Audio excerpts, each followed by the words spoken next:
PCOD आणि PCOS सेमच आहे का? ओके, हा, पीसीओडी आणि पीसीओएस, आता याचा जर शब्दशः अर्थ घेशील तर पीसीओडी म्हणजे काय, पॉलिसिस्टिक ओव्हॅरियन डिसीज, आणि पीसीओएस म्हणजे काय, पॉलिसिस्टिक ओव्हॅरियन सिंड्रोम. शब्दशः बघायला गेलं तर दोन्ही गोष्टी एकच आहेत.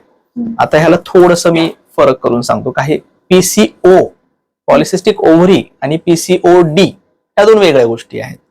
कळलं का? म्हणजे पीसीओ म्हणजे काय, तर साधारणपणे आता समजा आपण 100 पेशंटची सोनोग्राफी केली, 100 पेशंटला जर पीसीओ असेल तर जरुरी नाहीये की त्यातल्या सगळ्या पेशंटला पीसीओडीच असेल, डिसीज असेलच असं नाही. आता डिसीज मध्ये म्हणजे डिसीज मध्ये 2-3 अजून कॉम्पोनंट येतात. आता पीसीओडी मध्ये ना 3 मेजर कॉम्पोनंट असतात.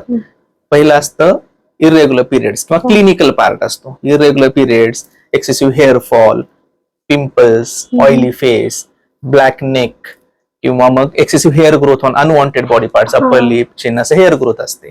दुसरं वेट वाढतं. येस, दॅट्स व्हॉट ना, दॅट इज हायपर अँड्रोजेनिझम, म्हणजे वजन वाढणे, एक्सेसिव्ह हेअर ग्रोथ असणे, अपर लिपला हेअर थिनिंग होतं, खूप केस गळतात. नंतर असोसिएटेड जर समजा तुमचं सोनोग्राफी आहे, सोनोग्राफीवर पीसीओ दिसते, पॉलिसिस्टिक ओव्हरी ऑन सोनोग्राफी.